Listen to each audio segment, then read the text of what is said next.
So without further ado, I won't hang about much longer. I shall pass over to you and look forward to hearing from you. Thank you so much for joining us. Thank you very much. So hello, everybody. My name is Nicola. I did used to be BT's futurologist, actually. And I always say it was kind of a blessing and a curse, that job title, because, well, it was a blessing in that everyone was interested in what I was doing. It was a curse in that that everyone always used to ask me the same question, which is, do I have a crystal ball? The answer to that question is yes, I do. It doesn't work, sadly. So I think one of my problems is that there is an international crystal ball outage or something.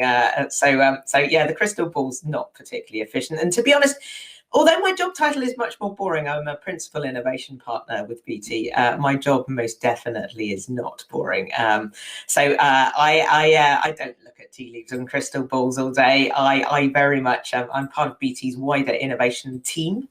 Yeah, I work in a lovely place called Adastral Park. So I'm going to take you on a journey to many places today, not just my kitchen, but which is in Ipswich, by the way, and I'll explain why Ipswich in a second. But I'm actually a West Country girl by background. I'm originally from Bath, so I in fact my mum actually lives just on the Bath and North East Somerset Wiltshire border, so not too far from you normally from in terms of where my heart is, I guess. But I do live in Ipswich at the moment, and you are beaming live to my kitchen. I am going to take you on a journey from automation to zedonks as well today. So I'm going to talk a little bit about the future of work, which is a very trendy topic. But before I do that, I'm going to really explain who I am, what I do. I am based in Ipswich for a reason. Our main research and innovation headquarters is in Ipswich, or just outside Ipswich, in a lovely place called Martlesham. Normally, I mean, we're a huge investor in research and innovation. The one thing we are incredibly bad at in BT is telling anybody about it. So part of my role is to tell people. We are also, I mean, we do a ton of stuff around patents. We have an amazing innovation ecosystem, which I'm going to talk about during the presentation, which comprises, in my case, I work with a lot of our academic partners. So actually the closest university to you guys is Bristol, that we have a strategic partnership with. Slightly further away, we have MIT over in Boston, and also slightly closer to me, Cambridge University. We're also working with the likes of London Business School, London School of Economics, Lancaster University, actually you name it. We're probably involved with some university somewhere. Then, of course, we have all of our startups that we work with as well. And, of course, our larger partners like Microsoft, for example. So you're going to see a bit of a mishmash today because, frankly, I don't do my job on my own. I'm also a slightly weird part of the innovation team in that, as you would expect in BT, a lot of the people in the team are brilliant technologists, and I would say I'm not a brilliant technologist at all. I'm half a technologist. I'm interested in technology, but the other half of me is a psychologist. So I always claim I look at the most disruptive part of innovation, which is not the technology on its own anyway.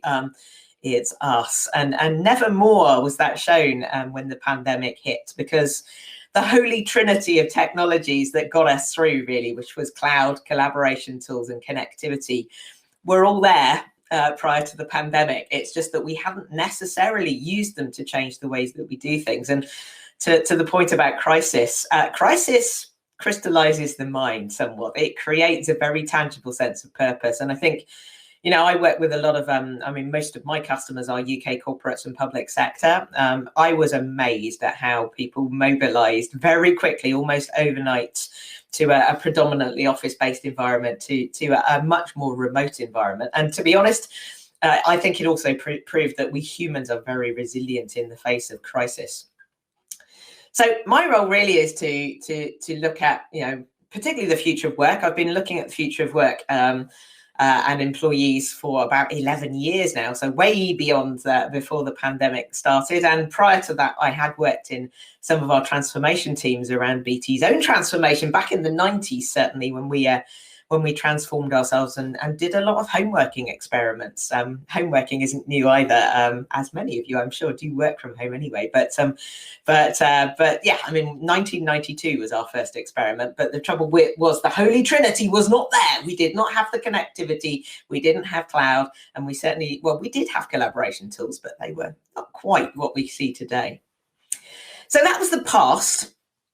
But I always like to look at the past, actually, because it often does shape the future very tangibly. And also, it's very interesting just looking at what, you know, my fellow futurists had predicted in the past. And one of the most reliable futurists, actually, was Arthur C. Clarke, who, of course, did predict satellite technology. But this was a really interesting interview he gave to the BBC in 1964.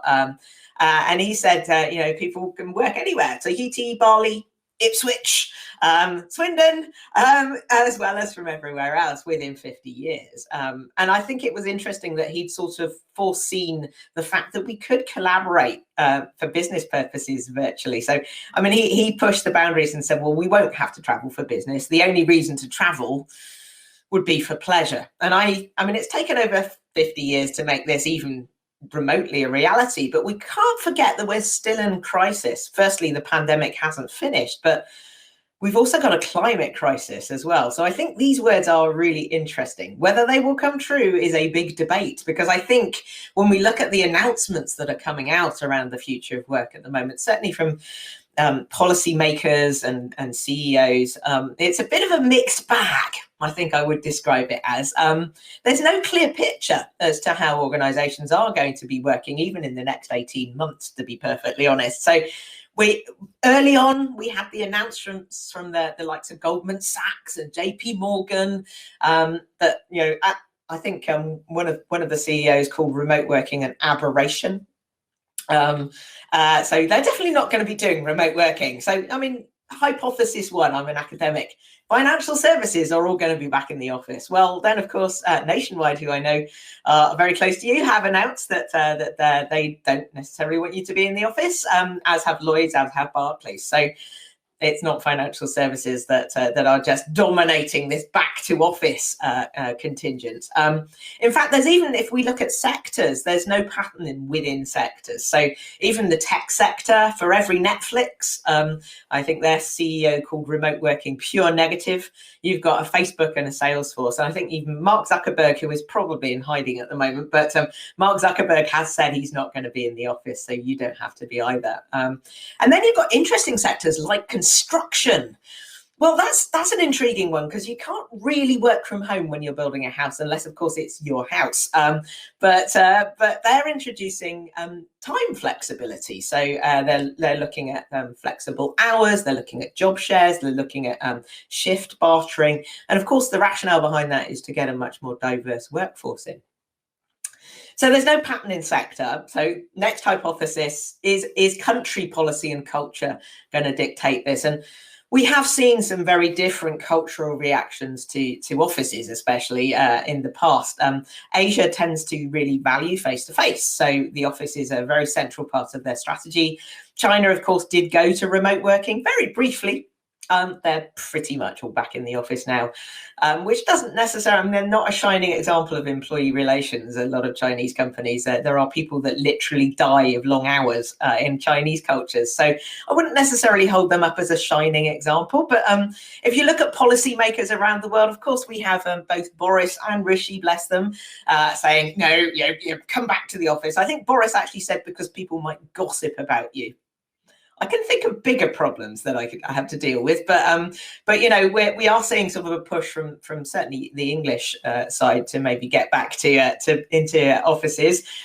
Counter that with the Irish response and the Icelandic response. Ireland has a beautiful remote working policy that they published a few months ago, that has the most Irish thing in it imaginable, I guess. That they've been saying they want to regenerate the rural economy. To do that, they're looking at local pubs, for example, becoming co-working spaces. I like to call these poffices. So I'm not sure I'd be greatly productive in a office, but really rather than focusing on urban centres, I think that's got a lot of validity. And then of course Iceland's been trialling the 4-day week very successfully, in fact. So even around time, we're having this debate around, well, is the traditional Monday to Friday 9 to 5 the right model in an age where actually we can work anytime? We don't necessarily have to commute into an office. So generally what we're finding is there's no pattern. And that's what makes this so interesting, because I think we're in we're very intriguing transition points in terms of the future of work. Of course, the one thing that everyone is talking about is this notion of hybrid. About 70% of companies, when they've announced what they're going to be doing, have said that they're going to go hybrid. The trouble is, when you start to scratch the surface and say, well, what on earth is hybrid? Most people say, well, it's, what we're trying to do is define how many days people should be in an office. So, is it 3 days? Is it 2 days? That's not hybrid working. That's an element of discussion within flexible working, but it's not hybrid working. And flexible, I think, is a subset of hybrid. But hybrid, well, I use an analogy with hybrid. So my favorite hybrid in the world is the Zedonk. The Zedonk, as you can see, is a rather cute animal. It's half donkey, it's half zebra. It does look a little bit like a donkey with zebra socks, to be honest. But I can tell you, it doesn't spend every day going, am I a zebra or a donkey today? Because it's a different breed. And I think that's what we're talking about in terms of hybrid work. Pure hybrids, if you look at Linda Grattan at London Business School, for example, she suggested that the hybrid basically untethers you from time and place. And actually, the focus is not on time and place. The focus is on the work. How do we get the work done? And to be honest, that's the important bit. And again, with climate crisis in mind, I think we do have an imperative to try and rethink some of those ways of working. And also that sort of work wasn't working that well prior to the pandemic. So how do we get work to work better and not have the toxic elements of the previous workplace come into the hybrid workplace? So that's kind of where my thinking is going. How do we redefine work in a digital age? And actually, a lot of the anchors are back again in the past. So if you look at all sorts of things that we do, I mean, clocking on and clocking off. That's a factory measure. Even the way that we measure GDP, to be honest, is a lot to do with factory measures. It's all about inputs and outputs. And that's great if you do work in a factory, because your inputs are very definite and your outputs are very definite. But I suspect most of you don't manufacture widgets. Some of you might.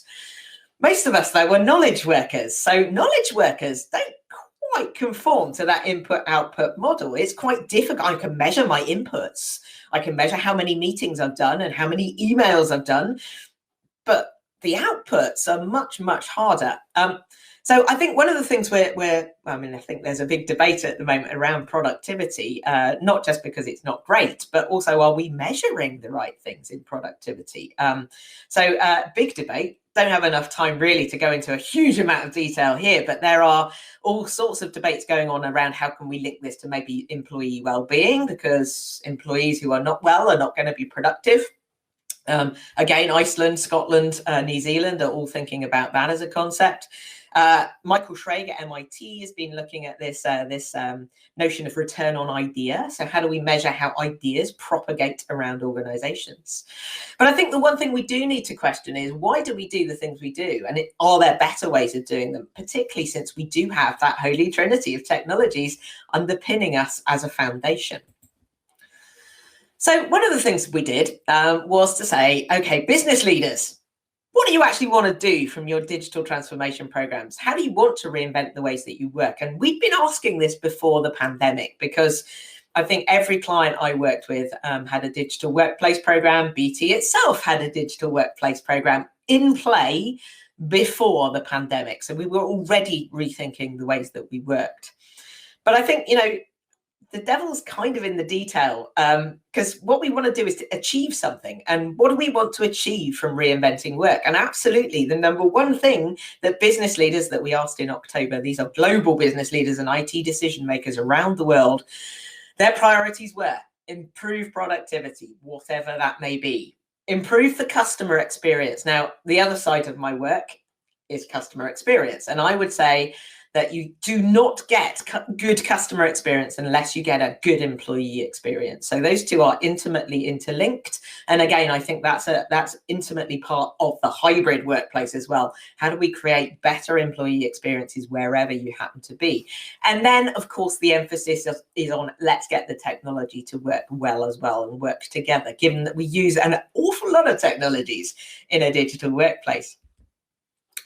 But it's not all about the technologies, of course. They have kept us going. I think as we delve deeper into the hybrid model, there is an acknowledgement that it's actually quite a hard model. I think there was an acknowledgement before the pandemic that this was a hard model, because there are a lot of hybrid headaches or horrible hybrids that are likely to rear their ugly heads, or indeed are already rearing their ugly heads. And it's more about culture and people necessarily than the technologies. The big one I'm looking at the moment is this notion of proximity bias. And this is usually illustrated, well, the obvious one is the hybrid meeting. And we've probably all experienced a hybrid meeting, probably before the pandemic, but we're starting to again now as people are becoming more split in terms of physical and virtual space. Now, I have to say I had the worst meeting I've ever had in my life well, it was about a week ago, actually, and I wish I'd recorded it because everything that could go wrong did go wrong. So firstly, we were split. 6 people in a room, 21 people online. The moderator was in the room. The moderator was writing on a whiteboard that none of us in the digital space could see. The camera was mounted on said whiteboard, so all we could see largely of the moderator was their forehead and occasionally their nose or chin. They were talking to the room. None of them were on Teams, which was the tool that we were using. Other tools are available, of course, but so what happened was the meeting split into 2. There was the meeting in the room and the meeting in the digital space. Obviously, us in digital did tell people that we couldn't see them, we couldn't hear them. They kind of did things and then forgot us again. So this is the problem with proximity bias. Out of sight definitely is out of mind. And because the meeting broke into 2, we had effectively 2 meetings before the people in digital just completely disengaged and did their email. So that's a problem. And one of my clients summed it up nicely, that if you have a hybrid meeting, probably the common ground, and I think, again, this is the case for hybrid generally, is digital. So their motto is all room or all Zoom. Again, other collaboration tools are available. Zoom just rhymes with everything. So I think we need to bear that in mind when we are splitting, because we don't want the horrible hybrid. And actually, we learned during the pandemic that everyone in a celebrity square is a very, very it's a kind of equalizing and inclusive way of doing meetings. That extends out to things like management. There were lots of surveys prior to the pandemic saying that if you weren't seen by your manager, they might not know what you're doing. They might not think you're working hard. Again, that's a management culture that needs to, I think it has changed. I think people have learned a little bit more about remote management. But when you're physically in a space, you need to be very cognizant of sharing everything with everyone, not just in that physical space. And that goes down to making all work visible. And that means that often the culture becomes more of a written first asynchronous culture rather than a meeting based culture where proximity really does matter. Then, of course, there are time factors. One element, when we work in an office, we tend to work in a chunk of time. So, the traditional Dolly Parton 9 to 5, maybe.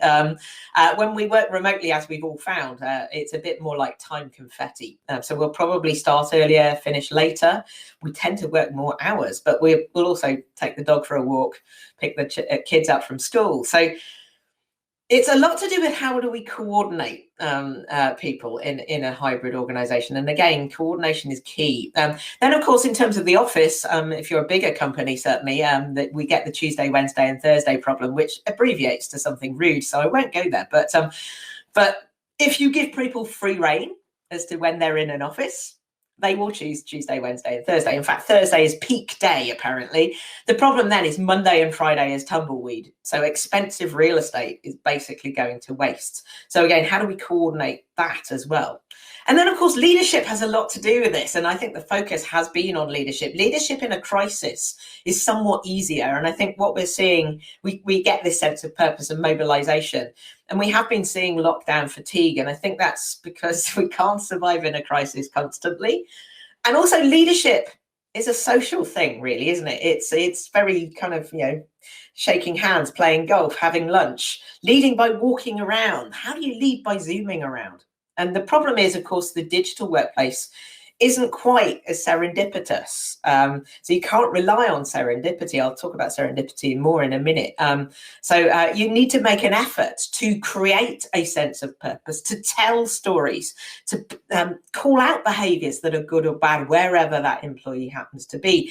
And that means that we need to be good networkers. And that's a good leadership skill, but it's also a good employee skill. And I describe a good networker as the perfect party host. They know everything about a little bit about everybody, and they know that if you introduce people and create a sense of purpose, actually that can be a really good way of starting a network.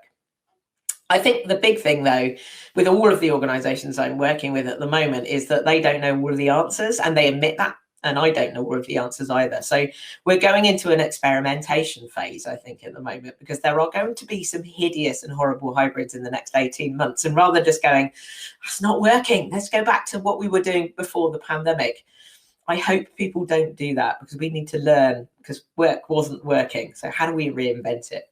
And I think one of the big positives, actually, that we've learned during the pandemic is the digital workplace can be really inclusive.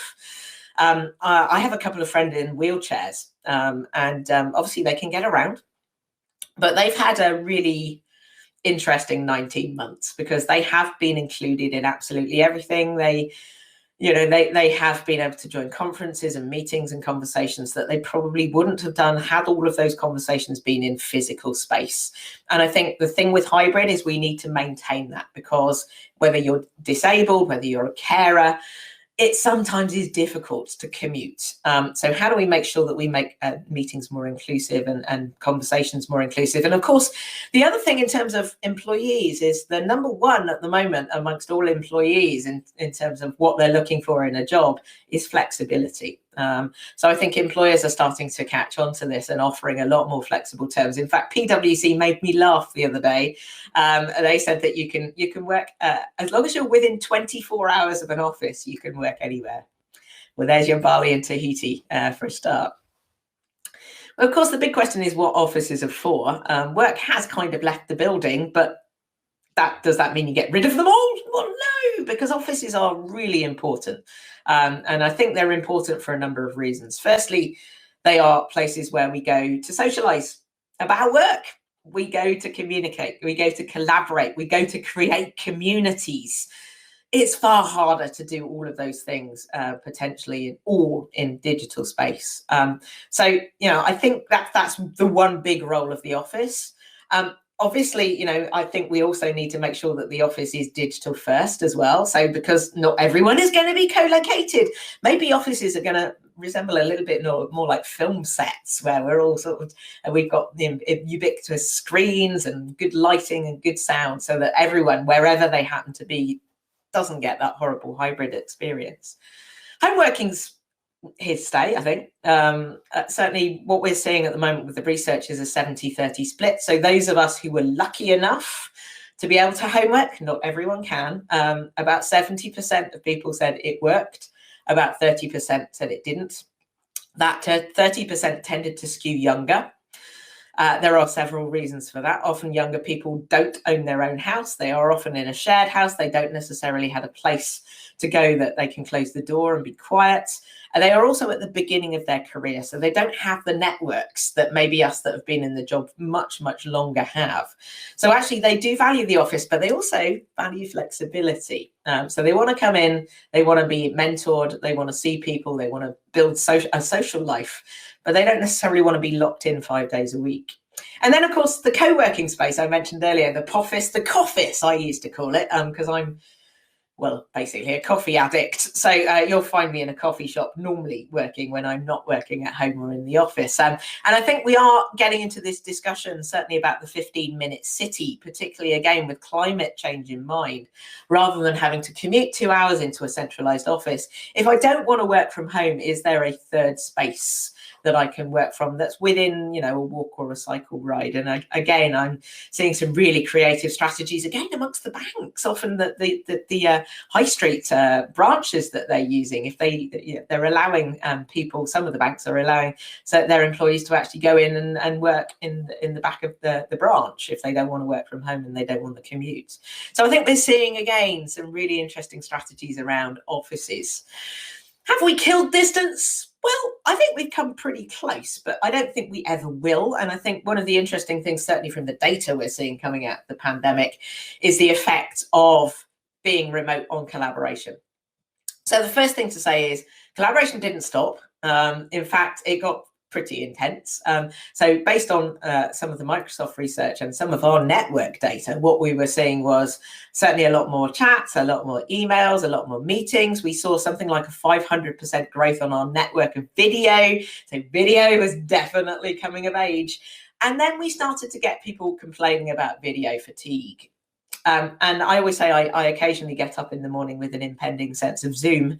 Again, other platforms are available, but don't rhyme. But you know, basically when we're remote, we often end up with this back-to-back meeting situation because meetings are now frictionless. Again, one of my customers was telling me they'd found out how long employees spent between meetings, and it was 7 seconds. Click on, click off. Microsoft did some awesome research about this, the effect of this on the brain. And basically, your brain melts if you are on that endless wheel of 30 to 60-minute calls.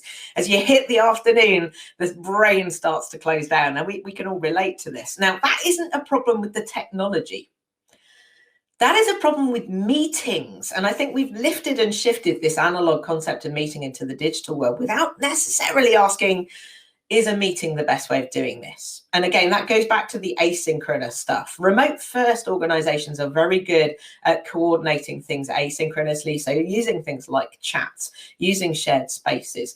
And then when it matters, they get together for a meeting. And often they have meeting windows, a lot of them, which are usually maybe 3 or 4 hours a day, not 8 till 6, so that you do actually get some time to do other stuff. So within teams, we've seen a real kind of strengthening of ties. Outside teams, we've seen a weakening of ties. So we're not bumping into people. We're not creating the serendipitous networks. Now, I do get slightly cross that people say you can only do that in an office, because I think you can do that digitally as well. It's slightly harder work. It's not quite as spontaneous, but we have to, we can network together. Now, there are some quite terrifying tools coming out to try and help us to do this. There's one tool I found that I would describe as Tinder for the workplace, which but what it basically does is it takes your interests and tries to match you with people with similar interests, and suggest, if you swipe right, that you go for a virtual coffee. Now, I have to say I'm an introvert. You might not imagine it, but I am. That terrified me. But I was really, really happy that I talked to some of my extrovert friends and they were just as terrified. So I'm not sure that's quite the way to go. Interesting idea. Not sure that practically it's going to work.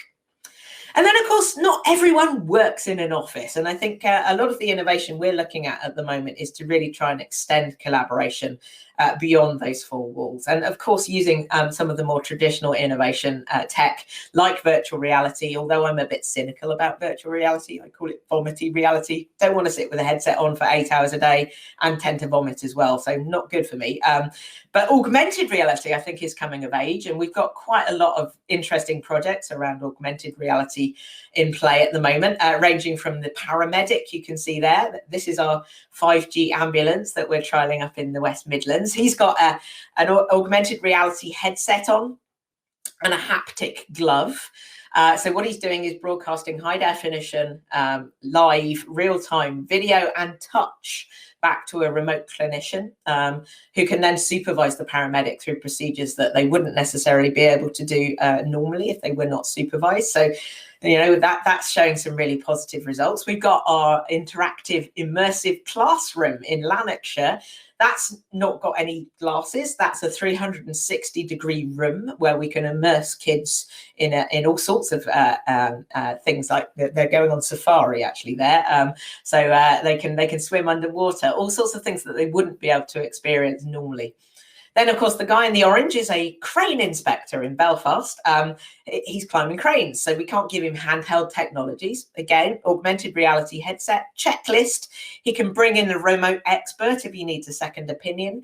He can engage with a drone as well. So we've given him a drone that he can fly around the crane. All sorts of things we can do there. Then the guy in the blue, we're not doing this one, but I was fascinated by it. He's Chinese. He's a miner. He's mining from home. There's certain things that we never thought would happen from home, and I think mining may be one of them. But there are an awful lot of things that we can do, especially with 5G, around driving stuff remotely. And indeed, if you saw the EE advert recently, we shaved the actor Tom Ellis at the top of Snowdon. I'm not sure why, but with a robot arm. So remote hairdressing. That wasn't faked, by the way. There was a lot of practice involved, and I think Tom was a bit nervous. But we could do remote hairdressing. We could do remote surgery. So jobs we might think might not be able to be done from home could be in the future. And then, of course, we've got the exciting stuff, holograms. Very topical given the conversation about avatars recently. It's not quite the same technology that Abbott are using, but you don't have to wear the lycra and you don't have to wear the weird dots. Although if you want to in the office, that's fine, but it's a choice. This uses multiple cameras to create a hologram. It's called volumetric video. It's relatively early days at the moment, but it is giving me the opportunity to potentially be Princess Leia at some point to say, help me, Obi-Wan Kenobi, you're my only hope. Sometime in the future, hopefully. Bit clunky at the moment, but watch this space. Video was clunky at one point. Then the final one to worry about hybrid is, I call it the death of Dolly. This is Dolly Parton again. I'm a huge Dolly fan. She's not dead. But I do think that whole contemplation of the working week is up for grabs. And I think one of the problems certainly we found during the pandemic is boundaries. Some people felt that they were living at work. And to be honest, again, this was a problem that was happening before the pandemic, primarily because our technologies tether us to work 24 hours a day. Certainly, if you're running your own business, the temptation is to work 24 hours a day. And I can tell you that is a route to burnout. Working longer hours mean that typically you are less productive. The Iceland work around the 4-day week really did prove that. So how do we switch off? And that's some work that we've been doing with both Lancaster University, and that's what you can see on the slide, and also Cambridge University, to address this thing that we call techno stress. So everything from our technologies encouraging us to multitask. Multitasking is not good for productivity, particularly on complex tasks. So we might need to switch stuff off and concentrate a little bit more in the future. How we do that, that's difficult. Then, of course, we might assume that people are technically literate. They're not. They sometimes do need hand-holding because technology does move fast, and particularly enterprise technologies are not necessarily as intuitive as they should be. And then this is a big one, the always-on piece, the pressure, particularly if you are remote, to be always on, and there are a number of reasons for that. I call it beware the M&Ms, the meetings, the managers, and the messaging. Those three things, with Cambridge University, we've done a fair amount of work around this. So, in fact, with Cambridge, what we came up with was a diet. We were going to call it the Cambridge diet, but someone got there before us. But it's called the Balanced Communication Diet for Business. Less succinct, but what it tries to do is to say, recognize where your pressure points are, and then look at how you control them. So whether it's meetings, managers, or messages, there are things you can do, and we can share that if you're interested. And then, of course, there's this techno insecurity, particularly if you are remote and you feel that you might be left out because you're out of sight. So how do you demonstrate that you're working really hard to your boss? And that, again, can drive very bad behaviors, particularly around meetings, to be perfectly honest as well. And then, of course, there is the paranoia that was prior to the pandemic as well, which was all about the rise of AI and automation. Hasn't really been that significant in the pandemic, but it's not gone away. And we are, certainly from surveys that we've done recently, seeing that UK business leaders think that AI is going to be a pretty significant player in the future of work. And it is. The trouble is it's not been adopted very widely. And again, the graph on the right is UK business's adoption of technology. And I think we have a problem. certainly as technologists we do, because I think we're very bad at articulating what technology does in terms of business outcomes, rather than saying, hey, we've got a cool technology here, it's going to do wonders for you. That's probably the wrong approach. The other wrong approach is to say this is all about replacing people, because I don't think it is. The only replacement we're probably going to do is on what is classed as the dull, the dirty, and the dangerous. But actually, machines do things well that we don't, and vice versa. So they're great where there's lots of data, process, rules. Brilliant. We're terrible there. Humans are much better at things like empathy, negotiation, creativity, chaos, actually, as well. We can handle chaotic situations. So this is about augmenting, not replacing. And I like to call AI augmented intelligence. So it's about marrying humans and machines together. And as Albert Einstein allegedly said, that could make a huge difference, because it makes us brilliant. The machines, do the hard work for us, frankly. So I don't think we should forget AI. Automation is going to play a lot in the future, but we do need to think about the business benefits rather than simply saying, hey, it's cool technology. So there's a lot of research under this. If you are having trouble sleeping, I can probably help. There are lots of reports from Automation to Adults, which is the most recent one that we published, ranging. I mean, we've also got the Balanced Communication Diet for Business. We've got stuff about home working, which you all probably can do brilliantly well now. And we've also been looking at the sort of dynamics of collaboration as well. So I am going to shut up at this point, because I've talked for far too long. I'm going to stop sharing, and I don't know if anyone does have any questions. I'm happy to attempt to answer them if I can.